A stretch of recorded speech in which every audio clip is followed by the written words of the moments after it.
Halo, selamat pagi, siang, sore, dan malam. Perkenalkan, nama saya Eci Nikia Fitasidauru, NIM 1194100024. Saya dari Program Studi Sains Aktuaria Institut Teknologi Sumatera yang sedang studi independen Kampus Merdeka di PT Mitra Talenta Group atau Celerex. Di sini saya akan menjelaskan terkait final project yang berjudul Analisis Credit Risk dengan riwayat pembayaran debitur menggunakan klasifikasi machine learning. Final project ini menggunakan data dari Bank Talenta Rakyat. Bank Talenta Rakyat adalah bank yang menangani kredit rakyat. Bank ini tersebar di hampir seluruh wilayah Pulau Jawa. Agar Bank Talenta Rakyat tidak mengalami kebangkrutan akibat nasabah yang terlambat bayar kredit, maka dibutuhkan klasifikasi untuk melihat nasabah yang tepat waktu dan yang terlambat. Bank akan memeriksa apakah peminjam akan memiliki cukup uang di masa depan untuk membayar kembali pinjaman mereka berdasarkan pendapatan dan riwayat kredit. Karena banyaknya data nasabah, maka harus dilakukan pengolahan data menggunakan machine learning untuk melakukan prediksi dan klasifikasi secara cepat dan tepat. Berikut merupakan tahapan untuk pengolahan data.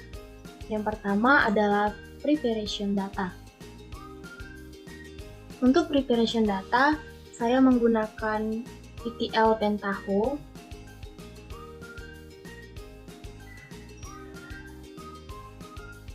Yang pertama, saya melakukan CSV input. Kita dapat melihatnya di bagian sini. Nah, ini ada CSV file input. Ini saya masukkan file yang pertama itu file application history female. Kemudian file yang kedua saya memasukkan file application history male. Kemudian file female dan male ini digabungkan menggunakan append streams. Dengan head hopnya adalah file female dan tail hopnya adalah file male. Kemudian setelah digabungkan, saya ingin menggabungkan hasil gabungan female dan male ini kepada data kredit.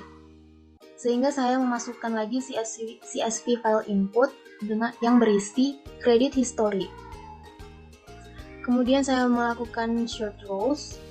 Setelah itu, saya menyatukan kedua file ini dengan menggunakan string lookup. Dengan fieldnya ID customer, lookup fieldnya ID customer. Untuk specify the fields to retrieve, untuk fieldnya saya menggunakan overdue dengan type string. Setelah saya melakukan string lookup, maka ketiga file ini sudah tergabung. Kemudian saya melakukan select values. Di select values ini kita dapat menentukan data-data apa saja yang akan kita buang. Di sini ada tipe pendapatan, email, flag mobile, flag phone, dan flag work phone. Kemudian saya menggunakan filter rows. Data yang diambil ini hanya data yang berisi 0, 1, 2, 3, 4, 5. Sedangkan data yang tidak memiliki pinjaman harus dihapus karena sesuai dengan ketentuan final project. Kemudian di sini saya replace karena ketentuan final project untuk angka 1, 2, 3, 4, 5 diganti menjadi 1 semua. Makanya saya ganti di sini menjadi 1 semua. Kemudian setelah seluruh proses preparation data selesai, kita memasukkan text file output agar outputnya dapat di-download dan dapat dilanjutkan dengan pre-processing data. Pre-processing data kita di Python atau Google Colab.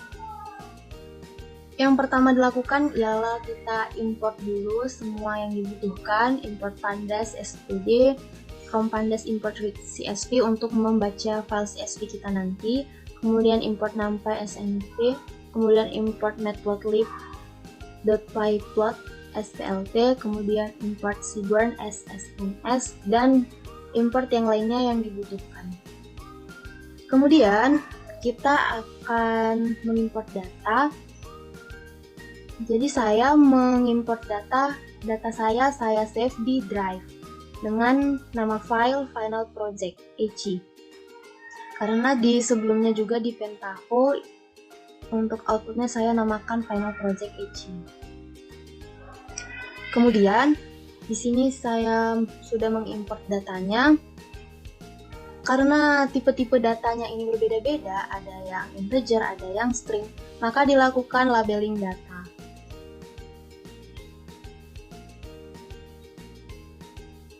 Labeling data di sini untuk mengganti data yang string menjadi integer.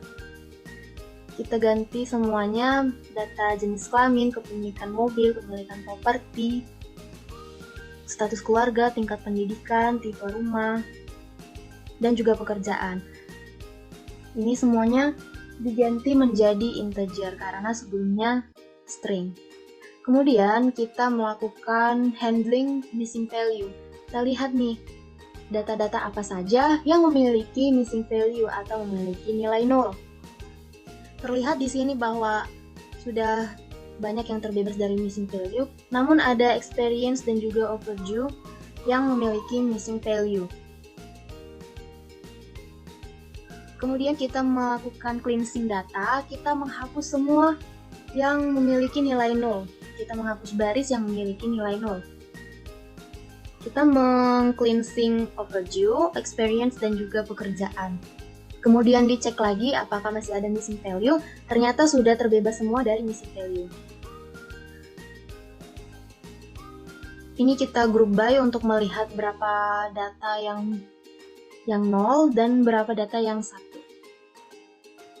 Kemudian kita dapat mendeskripsikan datanya berdasarkan media, berdasarkan mean, count, standar deviasi, minimum, dan sampai maksimum. Kita dapat melihat deskripsi datanya sebagai berikut.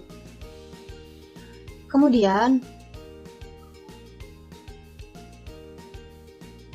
kita melakukan feature dan label. Kita harus memisahkan feature dan label. Feature merupakan variabel bebas, sedangkan label merupakan variabel terikat. Maka kita melakukan pemisahan antara feature dan juga label. Setelah dilakukan pemisahan feature dan label, kita melakukan balancing dengan Simotate. Kemudian diperoleh X-shape-nya 23.990,12, untuk Y-shape-nya 23.990. Kemudian kita akan memisahkan data train dan juga data test. Untuk data train kita buat 80%, untuk data test 20%. Kita melakukan splitnya dengan kode train test split. Setelah itu kita print X-train, X-test, Y-train, dan juga Y-test-nya. Kemudian kita melakukan standarisasi menggunakan standar scalar, standarisasi X-train dan juga X-test.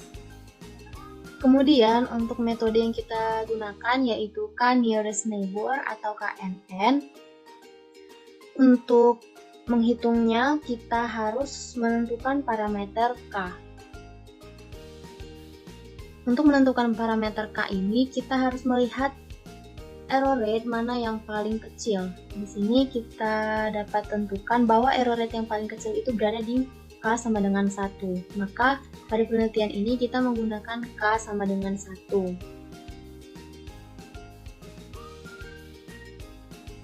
Untuk visualisasinya sebagai berikut, dapat dilihat bahwa semakin tinggi K yang digunakan, maka semakin tinggi juga error rate yang terjadi. Maka kita harus mencari error rate yang paling kecil. Nah, ini dilanjut dengan pemodelan dengan K sama dengan 1. Kita menggunakan kode K-neighbors classifier untuk n neighbors-nya sama dengan 1 karena K-nya sama dengan 1, dan juga matriks sama dengan Euclidean. Ini merupakan jarak yang pada umumnya digunakan pada metode KNN ini. Kemudian kita melakukan pemodelan. Setelah melakukan pemodelan dengan K1, kita melakukan evaluasi model. Di sini ada akurasi, presisi, recall, F1 score. Nah, dapat dilihat bahwa akurasi model kita sudah baik karena 0,87 ini sudah termasuk baik atau 87%. Semakin mendekati angka 1, maka semakin baik model yang kita gunakan. Kemudian berikutnya, ini merupakan heat map.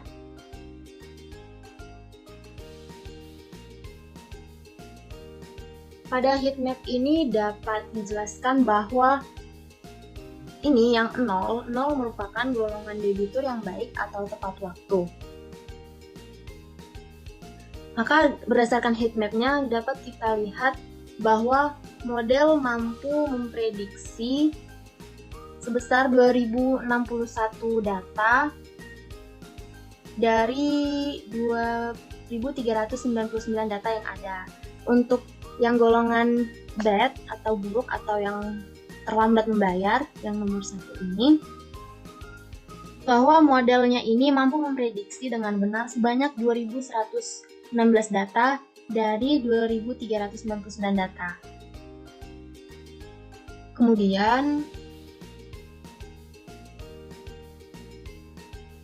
kita dapat melihat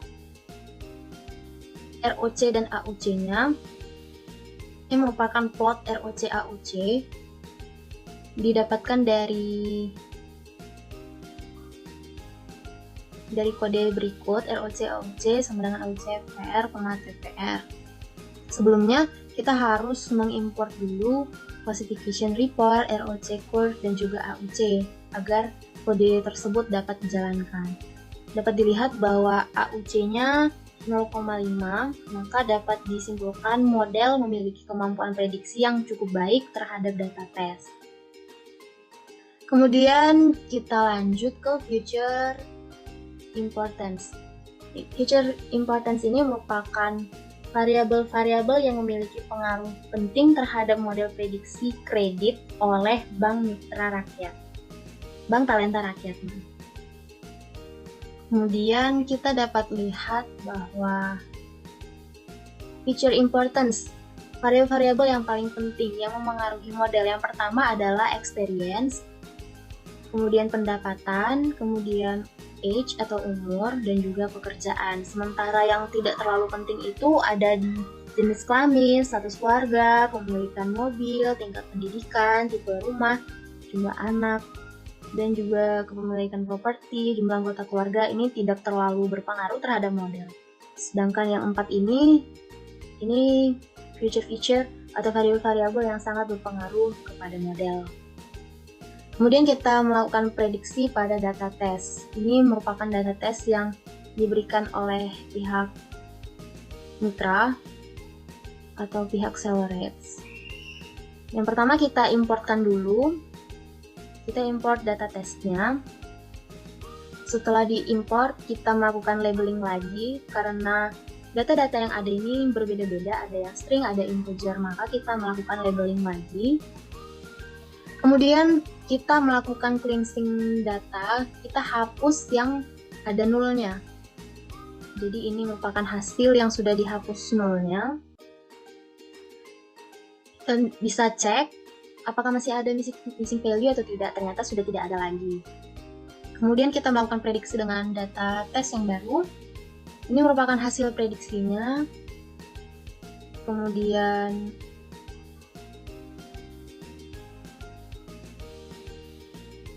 ini merupakan ID customer di data tes. Nah, ini merupakan hasil prediksi yang terbaru, berisi ID dan juga value. Kemudian hasil prediksinya kita import ke CSV agar bisa di-download. Kita buat nama data .to_CSV, kemudian masukin nama file yang kita inginkan. Ini bebas saja. Kemudian dapat kita lihat bahwa di hasil prediksi yang baru bahwa debitur-debitur yang tepat waktu ini ada sebanyak 111 orang dan yang telat, yang tidak tepat waktu ada 89 orang. Kemudian Tadi kita sudah melewati preparation data, preprocessing, modeling, dan predict. Kita lanjut ke visualisasi data. Baik, berikut merupakan visualisasi data pada dashboard yang pertama. Ini merupakan dashboard of credit risk analysis. Jadi di sini berfokus untuk melihat pembayaran tepat waktu dan tidak tepat waktu itu berdasarkan apa saja sih gitu ya. Jadi yang pertama ini ada loan status. Di sini ada percent of total count of overdue yang tepat waktu. Jadi di data kita ini ada 85,78% yang pembayarannya tepat waktu, sedangkan yang tidak tepat waktu ada sebanyak 14,22%. Nah, kita lihat nih income dari debitur-debitur kita. Ternyata paling banyak itu yang income-nya paling rendah. Make sense karena mereka pendapatannya rendah, jadi mereka itu mengajukan pinjaman ke bank, melakukan kredit ke bank gitu ya. Kemudian ini merupakan peminjam-peminjam yang berdasarkan status menikah. Ternyata yang paling banyak meminjam itu sudah menikah, teman-teman, di angka 77,82%. Untuk yang belum menikah ada di 14,54% dan yang paling sedikit yaitu yang sudah cerai ada di 7,64%. Nah, berdasarkan marital status dan juga tanggungan, atau dapat kita katakan tanggungannya itu sebagai jumlah anak, karena orang tua sudah pasti menanggung anaknya. Kita dapat melihat bahwa yang paling tinggi dalam membayar tepat waktu itu ada di debitur-debitur yang sudah menikah namun jumlah anaknya 0. Mereka ini paling banyak membayar tepat waktu. Bisa jadi karena mereka tidak memiliki tanggungan sehingga pendapatan mereka dapat bisa langsung dibayarkan untuk membayar kredit.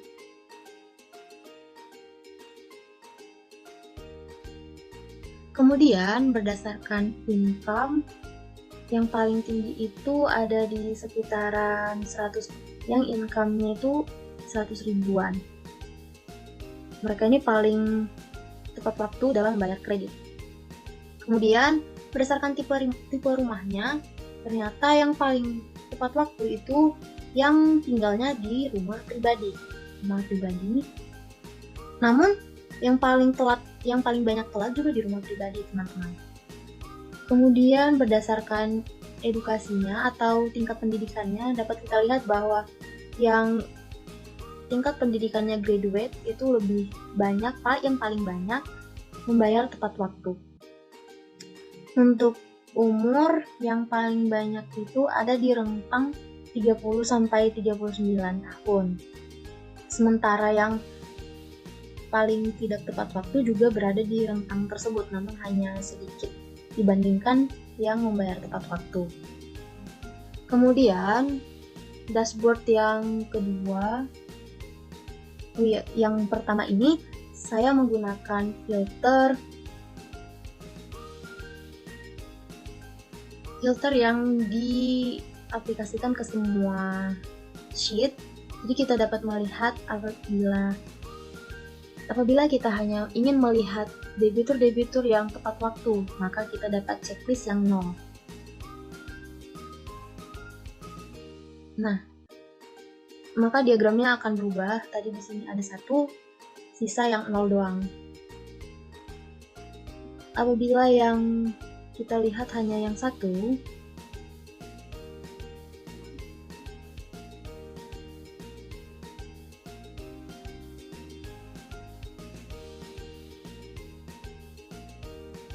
nah, ini dapat kita lihat siapa-siapa saja debitur yang tidak tepat waktu. Kemudian kita kembalikan lagi menjadi all. Sini juga kita dapat mencari berdasarkan pendapatan. Kemudian dashboard yang kedua adalah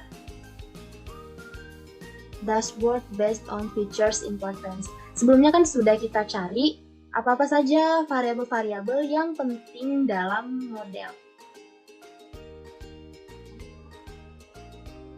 Nah, ini tadi itu ada variabel pendapatan. Kita dapat lihat bahwa average annual income dari debitur-debitur kita ini sebanyak 190.709 rata-ratanya. Untuk average experience, jadi mereka ini rata-rata sudah memiliki pengalaman selama 7,124 tahun. Untuk rata-rata umur ada di umur 40,34 tahun. Nah, untuk yang top 5 pekerjaan berdasarkan pengalaman ada di pekerjaan laborers, managers, core staff, medicine staff, dan juga sales staff. Berikut ini 5 top pekerjaan berdasarkan pengalaman-pengalaman, berdasarkan lamanya pengalaman mereka. Kemudian yang ini merupakan rata-rata jumlah anak berdasarkan level edukasinya. Kita dapat melihat bahwa rata-rata yang paling tinggi itu ada di postgraduate. Jadi di level edukasi postgraduate ini memiliki rata-rata anak yang paling banyak dibandingkan level yang lainnya. Untuk jumlah family member berdasarkan properti dan juga tipe house-nya, kita dapat melihat bahwa yang paling banyak itu berada di rumah pribadi, di yang tidak memiliki properti, bahkan yang memiliki properti, semuanya yang paling banyak itu tinggalnya di rumah pribadi. Di sini juga dapat kita melakukan filter apabila kita hanya ingin melihat 0 atau 1 atau kedua-duanya. Baik, sekian presentasi final project dari saya. Mohon maaf apabila ada kesalahan. Saya akhiri, selamat pagi, siang, sore, malam. Terima kasih.